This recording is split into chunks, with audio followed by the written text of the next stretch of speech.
Namastê, eu sou o Mestre Aleph e hoje nós vamos ver o último episódio da nossa série Dúvidas Frequentes. Último episódio, por enquanto. Eu pretendo mais tarde retomar essa série, mas num outro formato, né? Interagindo de modo mais direto com vocês para responder as dúvidas. Lembrando que termina essa série Dúvidas Frequentes e eu inicio a série atendendo a pedidos, em que eu vou discutir temas que vocês já me requisitaram, ok? Mas eu vou responder só os temas que eu tenho tesão em falar, hein? Então se de repente você fala, pô, mas e tal tema, não falou? Não falei porque eu não gosto muito do tema, ok? Paciência, num outro momento quem sabe volto nele. Hoje nós vamos falar sobre talvez o tema que eu mais ouvi, a pergunta que eu mais ouvi, sobre Paulo e os 12 apóstolos.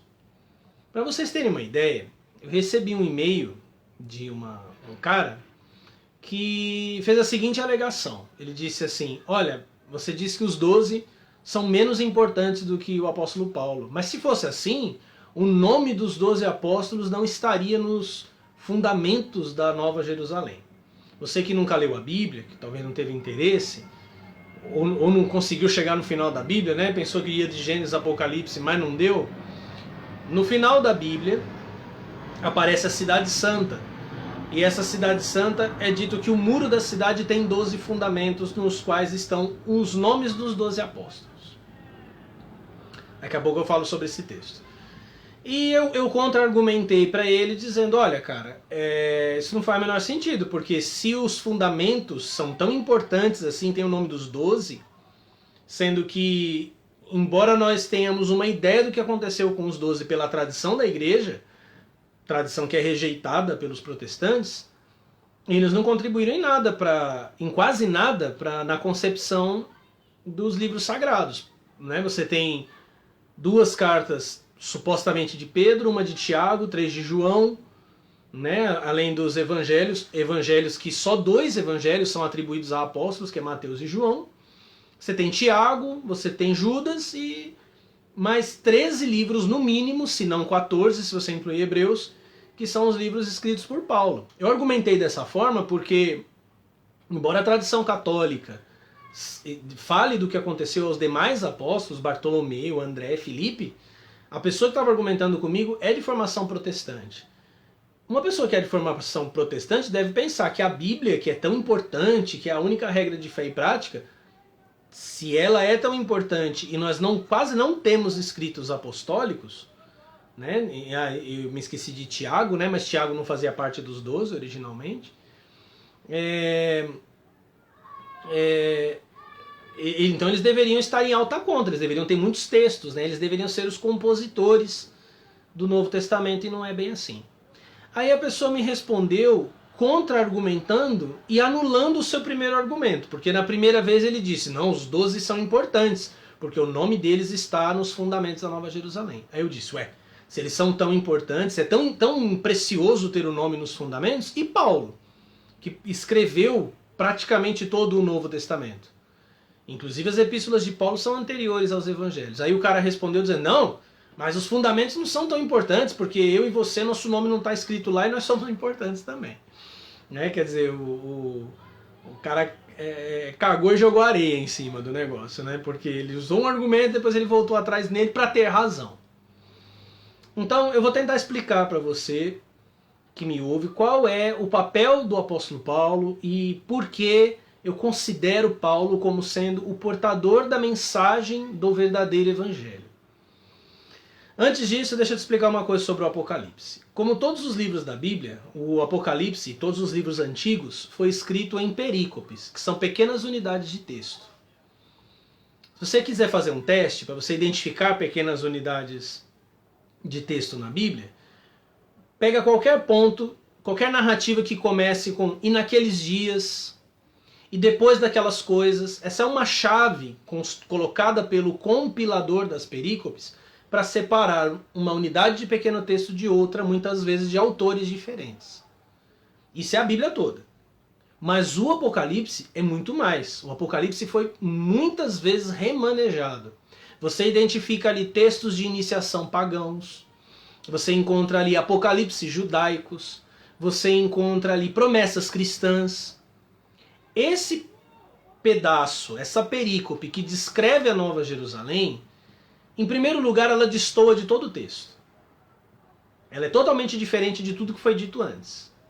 Segundo lugar, ela é absurda, né? Porque só um cara muito pobre e muito desesperado para ser rico poderia imaginar que um dia, no fim dos tempos, quando tudo fosse reconstruído, ele ia andar em ruas de ouro. Ô meu filho, Severino, em ruas de ouro, o ouro não tem valor, porque se as casas são de ouro, o chão é de ouro, o ouro não vale mais nada. O ouro tem valor porque ele é raro.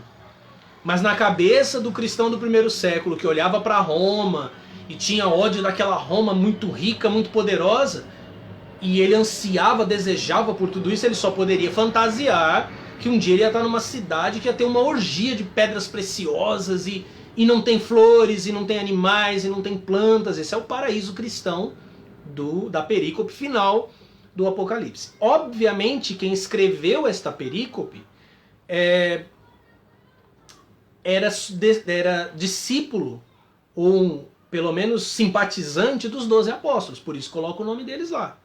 Se você ler todo o Apocalipse, você não vai ver nenhuma menção aos 12 apóstolos. Você vai até encontrar menção às 12 tribos de Israel, mas não aos 12 apóstolos do Cordeiro, a não ser no final, no livro do Apocalipse. Então, e o próprio livro termina com um alerta que mostra a orgia que acontecia nesses textos.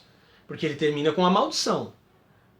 Como se ele não tivesse feito isso, né? Se alguém tirar alguma coisa desse livro, sua parte será tirada da árvore da vida. Se alguém acrescentar algo às palavras dessa profecia, lhes serão acrescentadas as pragas. O cara colocou uma super cerca eletrificada ali para tentar garantir que ninguém faria com o texto dele o que ele já tinha feito com o texto de uma galera, né? Então esse texto realmente não tem base para comprovar, confirmar nada. Segundo ponto que é importante, antes de eu começar a discorrer sobre Paulo, com o que a gente tem, que são as Escrituras, é que muitas pessoas também me falam, será que Paulo não traiu a Jesus? Será que Paulo não era um falso apóstolo? Será que Paulo isso e aquilo outro, né? E essa ideia corre muito. Essa é uma ideia maçônica, porque muita gente não sabe, mas a Rosa Cruz e a maçonaria, elas herdaram muitos dos mistérios cristãos, mas disso eu falo numa outra ocasião. Quando você lê a linguagem da maçonaria, que fala sobre o trabalhar a pedra bruta, né, e tudo mais, se refere a Pedro. Né? Remonta a Salomão e tudo mais, mas isso de maneira parabólica. Então essa é uma ideia que surgiu primeiro em círculos maçônicos, autores maçons falaram disso, mas ela se tornou popular mesmo por conta dessa revista aqui. Super interessante. Bom, eu não sei o número dela, tá em algum lugar aqui, não importa, né? Super interessante, e você vê aqui, São Paulo traiu Jesus. Eu já falei antes que eu acho super interessante, fantástica, mas quando eles falam de teologia, é uma lástima, sabe? Eles são muito ruins para falar de teologia. Então você tem uma matéria bem grande aqui, que não acrescenta muito, né? Está escrito aqui, o homem que inventou Cristo. Veja que a chamada é bem tendenciosa, né? Inclusive se diz, o mundo cristão não seria o mesmo sem a mensagem que São Paulo transmitiu ao Império Romano. Para conquistar fiéis, ele fez concessões que desagradaram aos discípulos de Jesus e ainda despertam acirradas discussões entre pensadores e religiosos. Eu gostaria de saber quem são os pensadores e religiosos que discutem isso. Afinal, Paulo espalhou ou deturpou a palavra de Cristo? Aí você lê uma longa matéria, né? Tem um momento aqui que eles discutem o cristianismo ou paulinismo, né? Inclusive, no programa do Jô Soares, aquela besta quadrada chamada Padre Beto, que não é mais padre, mas gosta de chamar de padre, aí ele diz, não, o sacerdócio é irrevogável. Então eu recebi o sacramento da ordem, então não deixo de ser padre. Você não deixa de ser padre se não deixar de ser cristão. Você deixou de ser cristão, Padre Beto, porque você se desligou da igreja. Aliás, você foi desligado da igreja porque você quebrou o seu voto de obedecer à sua liderança na igreja. Voto que todo iniciado faz, de uma maneira ou de outra, num nível ou outro, nas iniciações dentro das ordens mágicas, da Rosa Cruz, da maçonaria. Você desobedeceu aos seus superiores que você jurou obedecer quando você recebeu esse mesmo sacramento. Então você não é mais padre porque não é mais cristão. Ele falou essa mesma asneira no programa do Jô Soares. E o Jô Soares, que você acha tão pica, tão inteligente, confirmou a merda.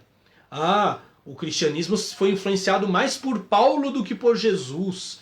E por isso que o cristianismo é misógino, e por isso blá blá blá blá blá blá blá blá blá blá. Quem dera o cristianismo tivesse sido influenciado mais por Paulo. Ele seria menos legalista, ele seria mais místico, ele compreenderia os mistérios de Deus. A chamada da matéria já começa arregaçando, porque não faz uma pergunta, mas uma afirmação. E é isso que os jornalistas aprendem nas faculdades de jornalismo hoje. De modo subliminar, colocar ideias na sua cabeça em nome da informação. Aí a matéria termina de uma maneira também muito tendenciosa, dizendo: conservador ou radical, fiel ou não a Jesus Cristo, São Paulo foi sem dúvida um dos poucos evangelizadores, se não o único, a fazer o cristianismo passar da cultura semita greco-romana, possibilitando que ela se tornasse uma religião mundial. Ele criou condições para que povos não judaicos, ao receberem a mensagem de Jesus, aliás, a mensagem de Deus, fossem inseridos de forma igualitária na comunidade cristã. Afirma André Chevitarese, da UF do Rio de Janeiro, Universidade Federal do Rio de Janeiro. Aí, agora é o articulista que está falando, o cara que fez a matéria. Sem Paulo, considerado por muitos o pai do cristianismo, a história da humanidade teria tomado outro rumo. A Idade Média, marcada pela força da Igreja Católica, ocorreria de outra forma. E o mundo em que vivemos seria totalmente diferente, nada seria como é. Aqui ele se aproveita de preconceitos. Todo mundo pensa que sabe o que aconteceu na Idade Média. Todo mundo acha que sabe como era o mundo na Idade Média. Então ele apela a esse mito da Idade das Trevas, mito que nasceu depois no Iluminismo, né? E ele diz, tá vendo? Se Paulo não tivesse espalhado o cristianismo para o mundo todo, na Idade Média o mundo seria diferente, e tantas pessoas não teriam morrido, e, né, ele já evoca, faz brotar da tua cabeça todas essas ideias. Mas o que literalmente arregaça com a matéria, destrói a matéria de uma vez por todas, é o que ele coloca aqui do lado, numa coluna aqui. Pregação controversa. Olha só, ainda estou aqui, tá o final da matéria, tá? Pregação controversa. As supostas contradições entre os ensinamentos de Cristo e de Paulo. E aí ele faz uma série de contradições, pegando os pontos mais importantes para a mentalidade comunista do brasileiro. Para essa formação gramsciana que o brasileiro recebeu. Paulo Freireana do brasileiro. Então ele vai falar da obediência ao Estado, descontextualizando tudo que Paulo disse, inclusive ignorando que Paulo só disse isso, que os cristãos deveriam obedecer ao Estado em Roma, e isso faz toda a diferença. Sobre a escravidão, né, como se a escravidão não fosse essencial ao mundo antigo. Sobre a submissão feminina, e aí ele distorce o texto de Efésios capítulo 5, porque ele coloca o título em vermelho para que você se concentre nisso. Aí, daqui a pouco eu falo do que ele usou como contraponto às ideias de Paulo. E por último, sobre a doutrina da salvação. E aí no fim, ele está contrastando as doutrinas de Paulo com um tal evangelho dos 12 santos. E aí olha como ele termina. O evangelho dos 12 santos é um texto apócrifo do início do cristianismo, supostamente escrito pelos 12 apóstolos. Ele não é reconhecido pela igreja. Deixa eu te falar. Essa é a mentira mais safada que eu já ouvi na minha vida. O Evangelho dos 12 Santos, como meus irmãos Rosa Cruzes bem sabem, foi escrito em 1902 por um reverendo chamado Gideon Ousley. O reverendo Ousley jamais disse que o Evangelho dos 12 Santos era um texto antigo, como é afirmado na matéria. Que ou foi por negligência da pesquisa ou por má intenção. Como existem muitos pontos mal intencionados, eu fico sem poder fazer uma afirmação direta, mas duvidando da integridade de quem escreve a matéria. Agora, após a morte do reverendo Ousley, que ele escreveu o Evangelho dos 12 Santos numa série, né, de publicações que depois foram reunidas num livro, que hoje é publicado pela Rosa Cruz Áurea, por isso que eu citei os irmãos Rosa Cruz. E na primeira edição desse livro, no prefácio, criou-se uma lenda. Quem já leu o meu livro, A História Oculta do Filho de Deus, já leu um pouco sobre essa lenda de Jesus no Tibete. Alguém fez um pedido disso, né, para eu gravar um vídeo sobre isso, eu vou falar, mas já vou dizendo que não é bem por aí. E que Jesus teria estado no Tibete. E aí eles se aproveitaram dessa mesma lenda ao lançar o Evangelho dos 12 Santos, dizendo que o texto estava escrito em aramaico e havia sido encontrado num monastério no Tibete, budista. Você já vê que a história é totalmente sem pé nem cabeça, né? Posteriormente, essa história foi desmentida. Atualmente, o livro é comercializado sem essa falsa informação. Então o cara pega um texto de 1902, diz que é um texto antigo que a igreja não reconhece mesmo. Foi escrito ontem, né? Contrasta com as falas de Paulo, pensamentos totalmente diferentes, em épocas diferentes, e põe nas mãos das pessoas uma verdade que não é verdade. E aí todo mundo sai militando em torno dela. Então, desfeito toda essa maluquice, ou pelo menos depois de tentar desfazer, né, toda essa maluquice, eu irei para a Bíblia, tá?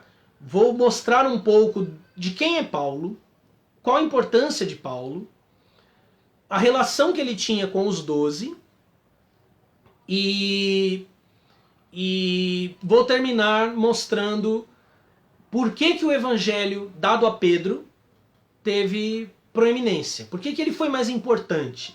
Por que ele se destacou mais? Ok? Mas eu vou fazer isso na segunda parte desse vídeo. Então, pula para o próximo, mas não esquece de deixar o seu like. Se não se inscreveu, se inscreva no canal e não deixa de clicar aí no sino para receber notificações. Ok? Nos vemos na segunda parte, Paulo e os 12 Apóstolos, fechando o nosso estudo de dúvidas frequentes. Namastê.